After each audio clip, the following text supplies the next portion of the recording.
Hello and welcome to this edition of Fifth Quarter. I'm Lauren Berry. And I'm Alex Hill. And on this edition of Fifth Quarter, we recap a great winter sports season as we look forward to the spring. Stay tuned for all this and more on this edition of Fifth Quarter.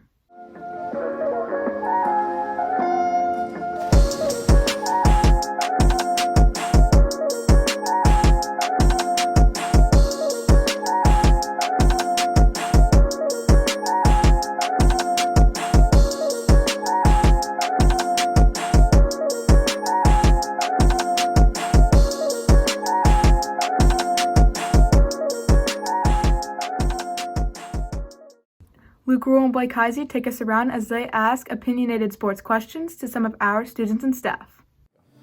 What's up, Tigers? I'm Luke Rule. And I'm Blake Heisey, and today we're going to be asking random people Random sports questions. Stay tuned.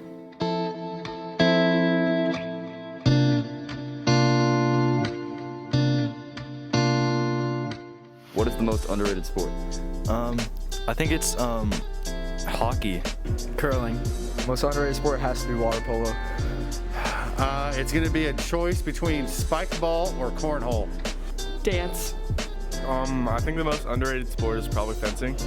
Dance. Solid answer. Fencing. I'm just here so I don't get fined. Thank you. For sure, professional tag. 100%. I agree. Who's the face of baseball? I think it's Ryan McBroom. Ryan McBroom. Face of baseball? Probably Mike Trout. Salvador Perez. I think it's going to be Ryan McBroom. Has to be. Fernando Tatis. I'm just here so I don't get fined. Billy Butler. That's what we like to see. I think it is becoming Fernando Tatis. I completely agree with that. Eric Hosmer. Who's going to win NFL MVP next year? Patrick Mahomes. I think it's going to be Trace McSorley. Dak Prescott. I'm going to have to say Harrison Butker. Patrick Mahomes. Patrick Mahomes, duh. I'm just here so I don't get fined. Kelsey. NFL MVP next year will be Aaron Rodgers. I gotta go with Patrick Mahomes. Who's going to win the NCAA championship this year for basketball? The Kansas Jayhawks.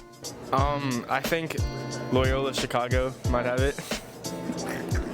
I'm leaning towards Iowa State. Gonzaga. All right. Probably Wichita State. Let's go Villanova. I don't know what that is. Definitely Mizzou. That's a great question, but I'm actually just here so I don't get fined. Thank you for your time. Well, I'd love to say my Jayhawks, but I think we're having a down year. But I think it's going to be Gonzaga or Michigan. Gonzaga All right. versus Michigan. Thank you.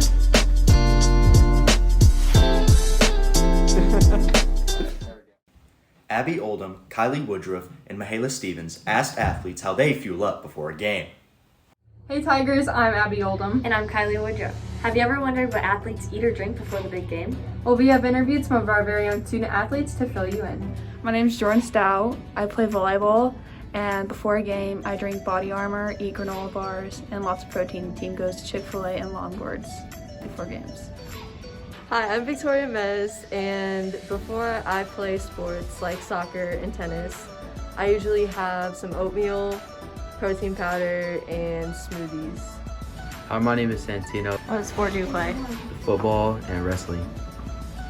I eat Gatorade and Skittles before my games. Hi, I'm Carmelita Carrillo. I do swim and soccer.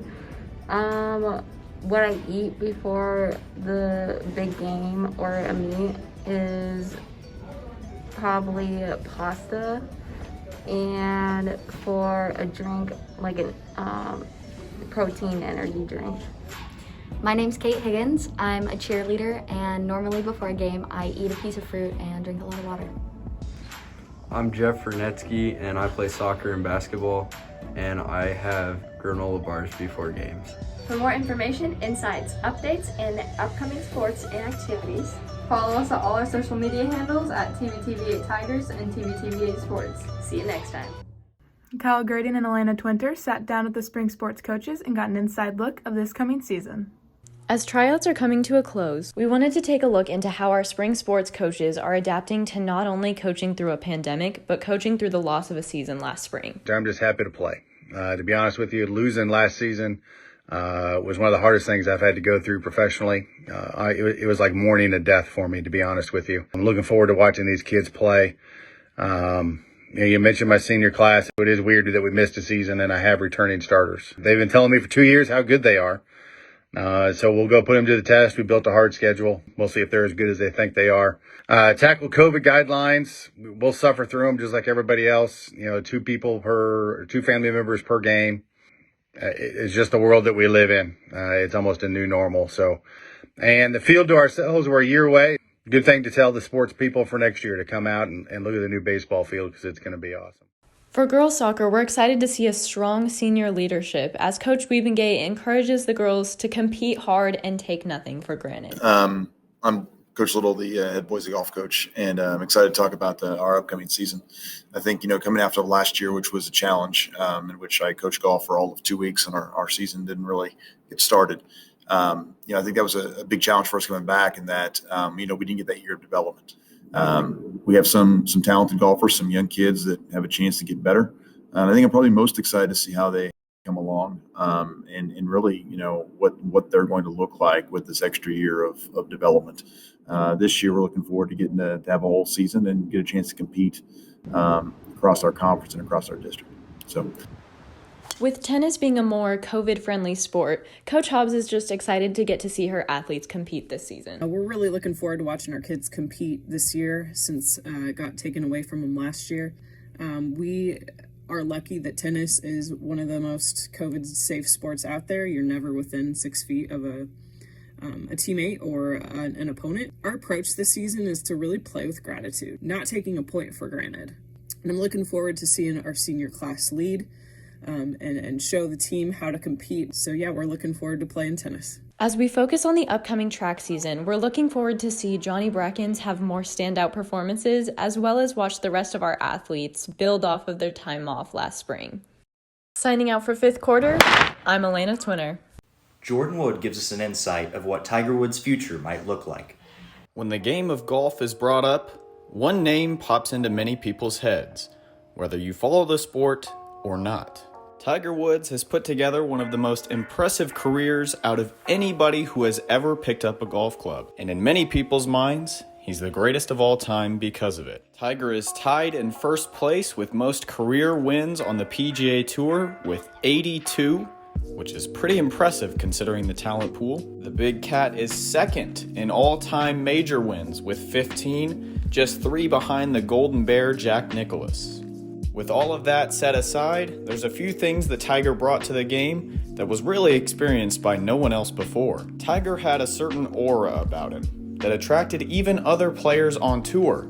They just couldn't keep their eyes off of him. Tiger, perhaps known best for his Sunday red that he would always wear to tournaments, and oftentimes would win them when he put it on. However, in my humble opinion as a golfer and someone who follows the sport pretty closely, I believe that Tiger's career may have been ended on February 23rd when he was involved in a car crash that nearly took his leg. If not, it would be one of the greatest comebacks in sports history if he were able to return to his former glory. But if that's not the case, what a career it's been from the Big Cat. With all of that being said, I think it's time that we look forward to the future and the potential new Tiger Woods of golf. I introduce you to Charlie Woods.